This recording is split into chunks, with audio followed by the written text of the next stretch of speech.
Thank you very much for your hospitality. I'll make sure that when you come back to my place, I will revenge.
Nous sommes en plein cœur de l'Afrique.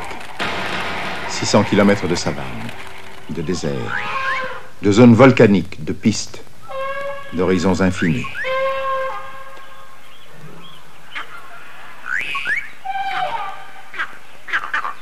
Nous suivons la route qui commence à grimper et petit à petit le paysage change. La végétation devient plus épaisse, le climat plus chaud.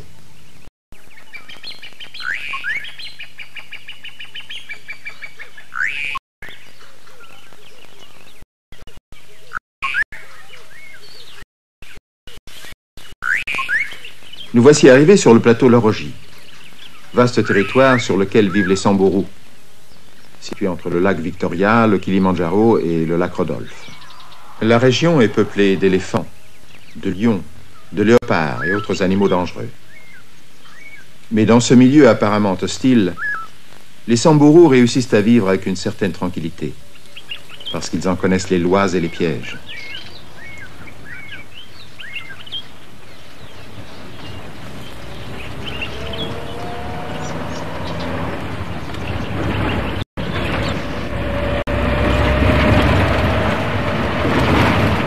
Ces images nous reportent à la tradition du voyage et de l'aventure et nous offrent une étrange réévocation des anciens exploits des pionniers et des explorateurs, fascinés par le continent africain.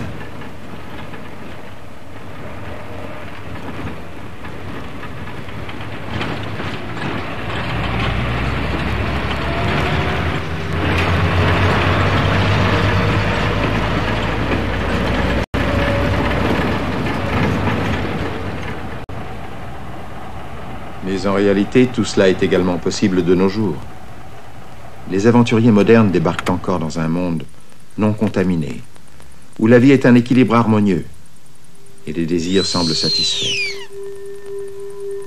Espaces infinis où les distances paraissent démesurées et le temps comme dilaté par des rythmes différents. Entrer progressivement dans cette dimension à la suite d'un voyage fatigant et difficile est l'unique moyen possible d'aborder une réalité aussi lointaine. La fatigue, la chaleur, la poussière, peut-être est-ce également cela l'aventure, et non pas uniquement le risque pour le goût du risque, et le risque non calculé.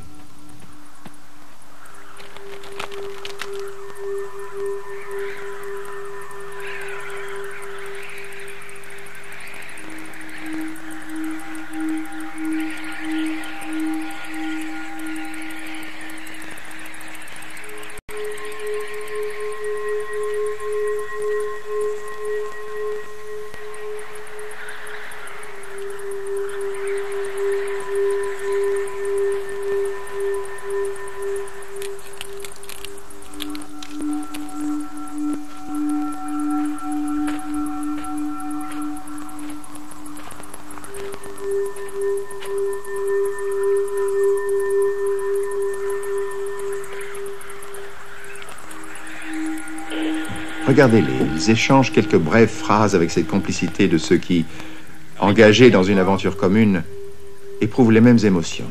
J'appelle Rino. Rino, tu me reçois? Rino à Pharyngite, me recevez-vous?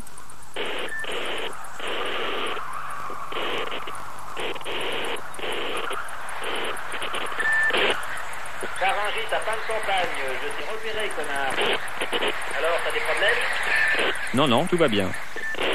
Bon, tout baigne dans le sable, tu me suis sur le yin Galani. Ok.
Bientôt, nous les verrons se plonger dans un monde à tel point différent qu'il leur deviendra vite naturel.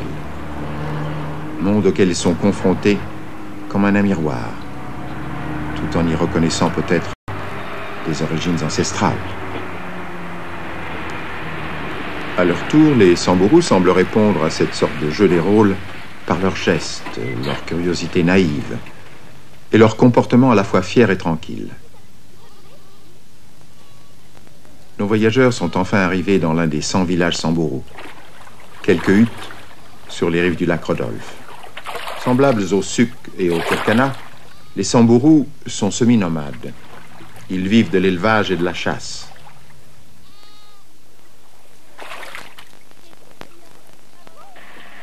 C'est le village El Molo, on y va doucement. On s'arrête ici pour la nuit, on repartira demain matin chez les Samburu. À mon avis, avec le chef du village, ici, ça devrait pas poser de problème à toi. Ok, bien sûr. Il n'y a pas d'eau douce dans le coin? Non, l'eau du lac est salée, semi-salée. Bon, on s'en fout, on a de la vodka. Et au village, tu connais qui? Je les connais à peu près tous parce qu'ils ne sont que 40. De toute façon, on va traiter avec le chef comme d'habitude.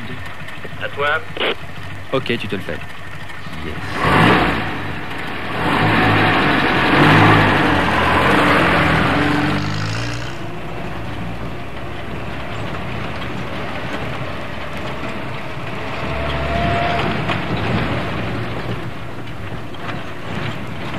Voilà un village typique. Comme nous l'avons déjà mentionné, certains Samburu s'occupent d'élevage et d'autres d'agriculture.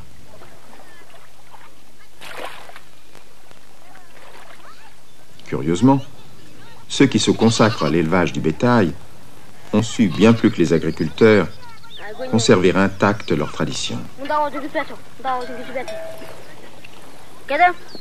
Les femmes, les enfants et les anciens restent dans le village où ils s'occupent du bétail. Les hommes jeunes, par contre, vivent à l'extérieur, au-delà de la clôture qui délimite le campement, et ils s'adonnent à la chasse.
Maintenant, nous nous déplaçons afin de saisir de plus près les habitudes de cette tribu.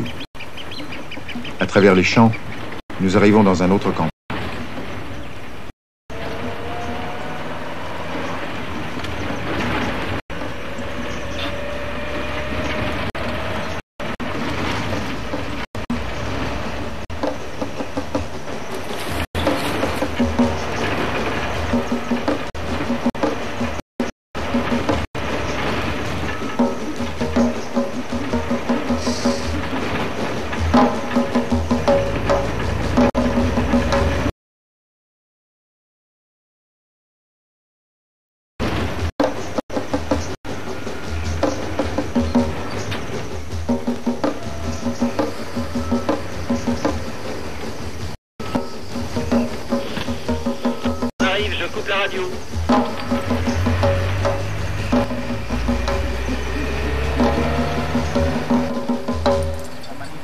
De souche nilo-saharienne, ils parlent une langue dont les origines sont très anciennes, une langue nilotique.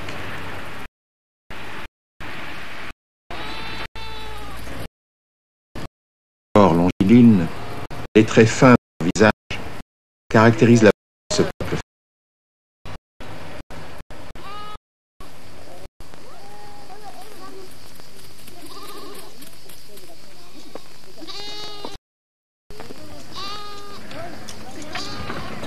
Les coiffures et les colliers indiquent les différentes classes sociales et le rôle de chacun au sein de la tribu.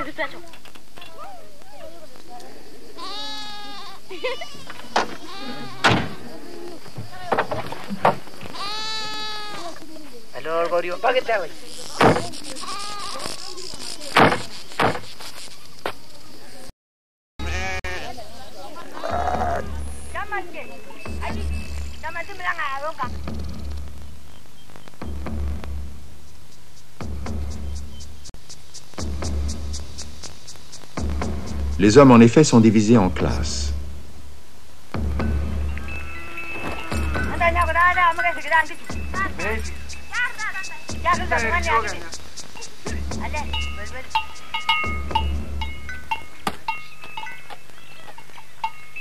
De même, on distingue les femmes d'après leurs différents ornements.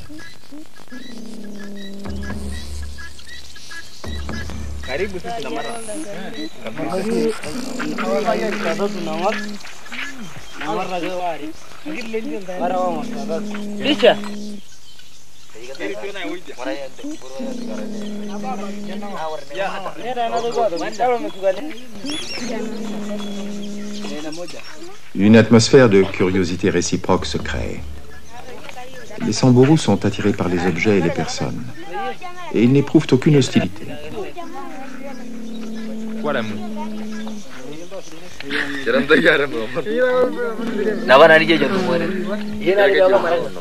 Les gens de la troupe, à leur tour, grâce à un stratagème, réussissent à capturer les images que nous sommes en train de voir.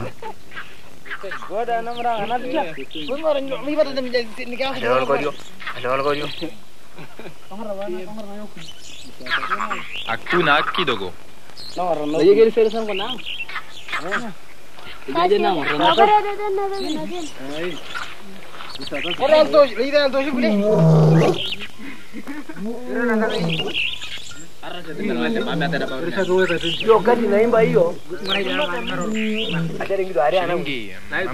Bon, allez, on y va.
Nataka lete mimi kawam bili.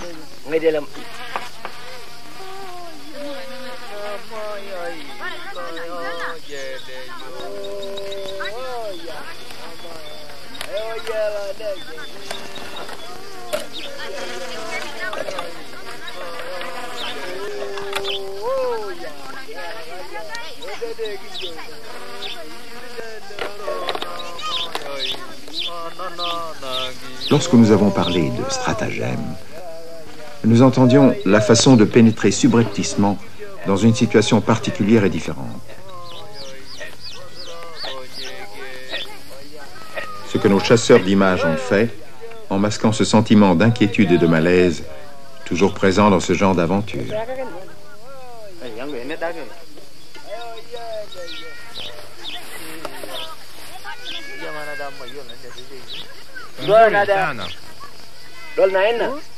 Apa?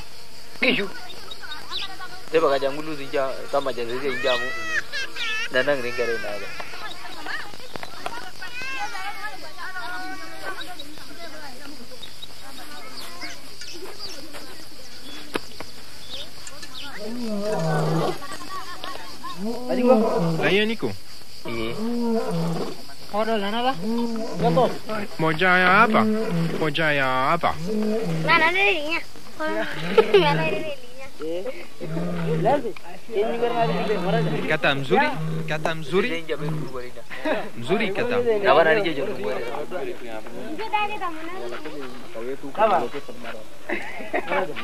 Ini meja nasi ayu ini.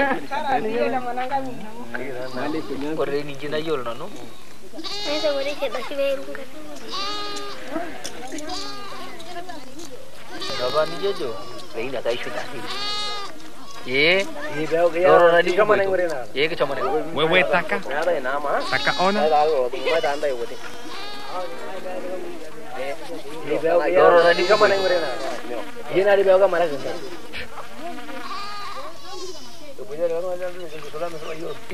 Itu ni mengusula. Lalu kumai. Landarangu. Taka ona. Tu comprends? Quoi? Hakuna pitch. Apana engine. Apana engine. Je crois qu'il veut faire tourner la caméra. Vas-y, laisse-le regarder. La batterie n'est pas branchée. Ok.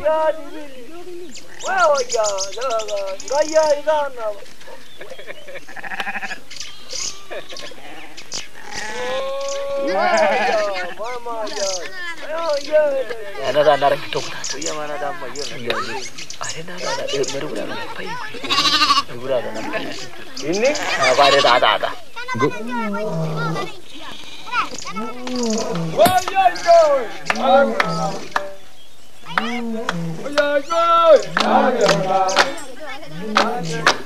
Yo,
Nous avons vu les Samburu dans leurs gestes quotidiens, dans leurs gestes rituels et quand ils pêchent.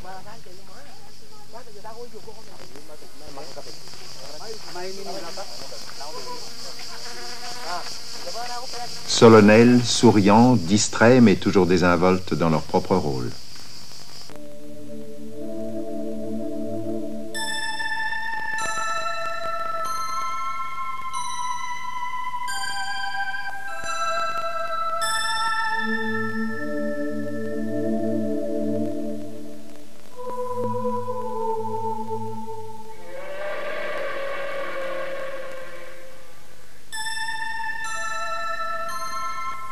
Nous nous dirigeons maintenant vers les îles Galapagos, pour y rencontrer un oiseau très répandu le long des côtes des régions tropicales d'Amérique du Sud et d'Amérique centrale, la frégate. C'est un oiseau de forte constitution. Son bec, très long et crochu, lui permet de saisir la proie en vol, soit à la surface de l'eau, soit dans le bec d'un autre oiseau marin. Ses longues ailes fuselées, son extrême légèreté et ses muscles pectoraux énormes font de la frégate l'un des meilleurs voiliers du monde des oiseaux.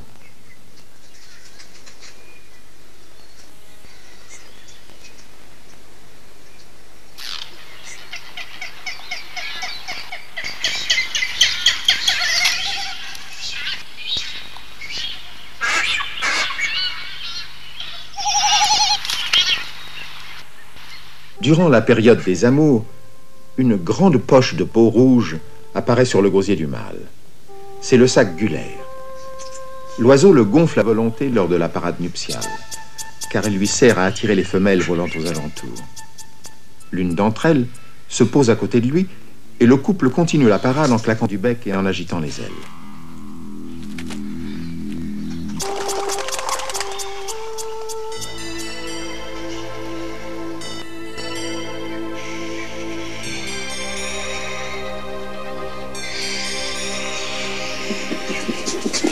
La nidification s'effectue en colonie, chaque couple faisant son nid au sommet d'un arbuste. Les pattes de la frégate sont très petites, ce qui la gêne pour se poser au sol. Elle préfère se percher dans les arbres et les arbustes, d'où elle peut facilement s'envoler. C'est là aussi qu'elle passe la nuit, en groupe. Son plumage n'étant pas imperméable, elle ne peut ni plonger ni nager. La frégate se nourrit non seulement de mollusques, crustacés et poissons cueillis à la surface de l'eau, mais elle est aussi un parasite.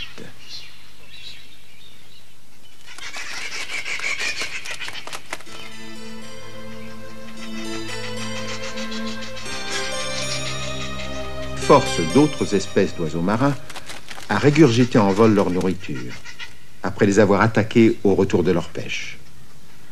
Elle n'hésite pas non plus à ravir leurs oisillons, et parfois même ceux de sa propre espèce.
Nous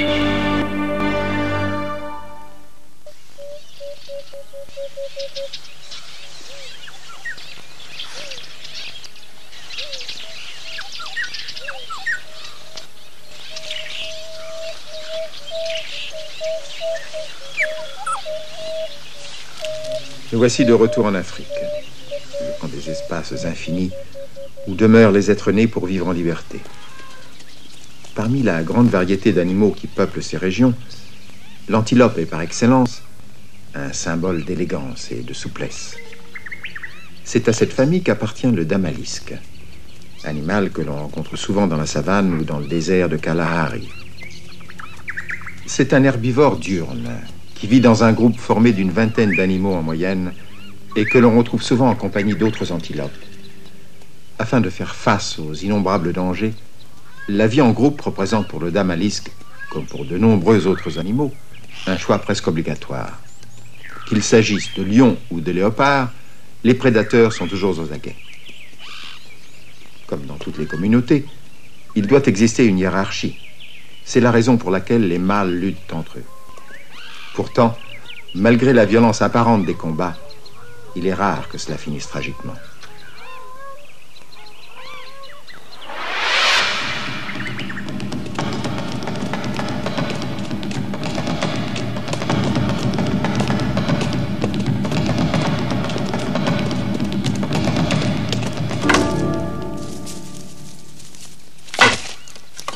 Il arrive parfois que deux mâles restent accrochés par les cornes au cours d'un combat. Mais c'est assez rare.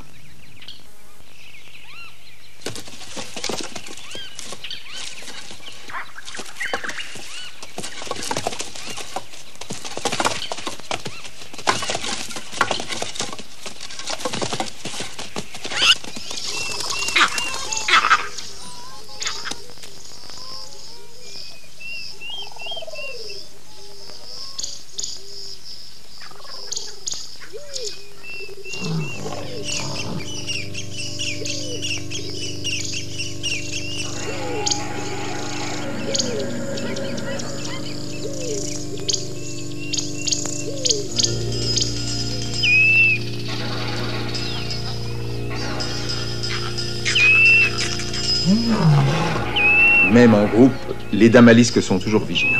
Et au moindre signe de danger, ils s'éclipsent en un clin d'œil.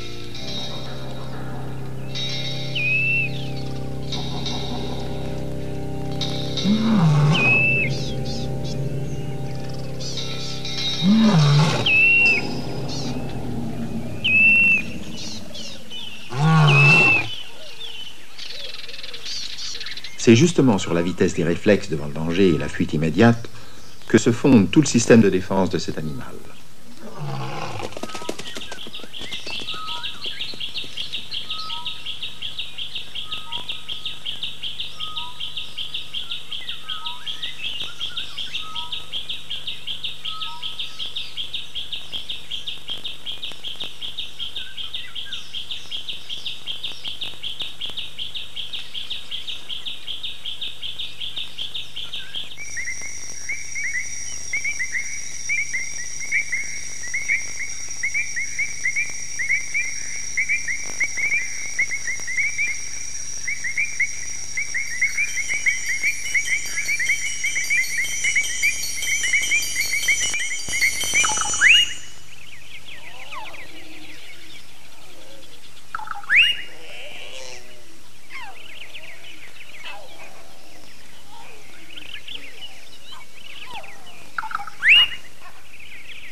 Après les étendues ensoleillées de la savane, il est bon d'aller chercher un peu de fraîcheur et de tranquillité. Pour cela, il n'y a pas de meilleure compagnie que celle de l'hippopotame. Le nom hippopotame vient de 2 termes grecs, cheval et fleuve. C'est un animal extrêmement tranquille.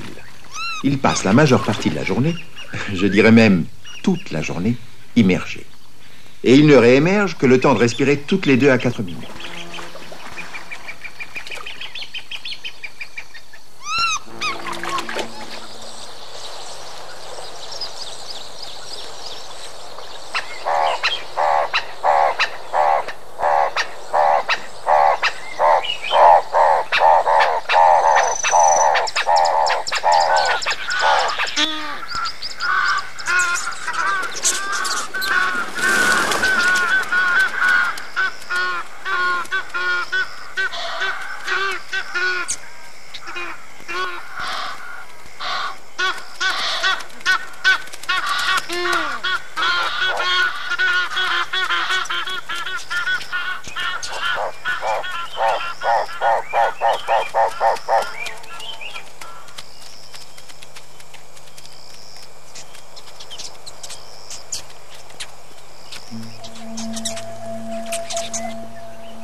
L'hippopotame vit dans les marais.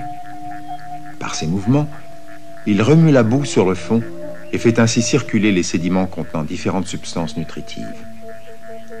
Les marais habités par les hippopotames sont plus répandus dans les régions tropicales que dans les zones au climat tempéré. La végétation y est luxuriante.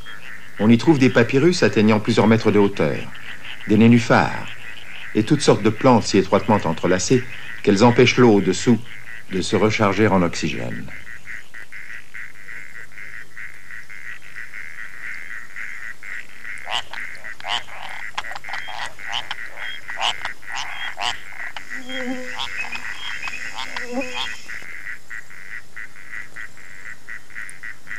Différentes sortes d'oiseaux vivent aux côtés des hippopotames, tels le héron, l'ibis et le martin pêcheur.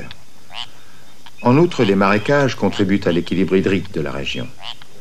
Ils retiennent l'eau pendant la saison des pluies et la libèrent pendant la sécheresse, lorsque le climat devient sec, offrant ainsi aux animaux de la savane de nouveaux pâturages.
Ces grosses narines rondes se ferment hermétiquement lorsqu'ils s'immergent, empêchant ainsi à l'eau de pénétrer.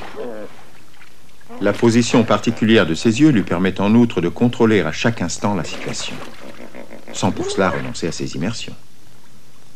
L'hippopotame est le plus gros animal terrestre, après l'éléphant et le rhinocéros. Sa taille imposante et son habitude de barboter dans l'eau lui confèrent une place importante dans cet écosystème particulier.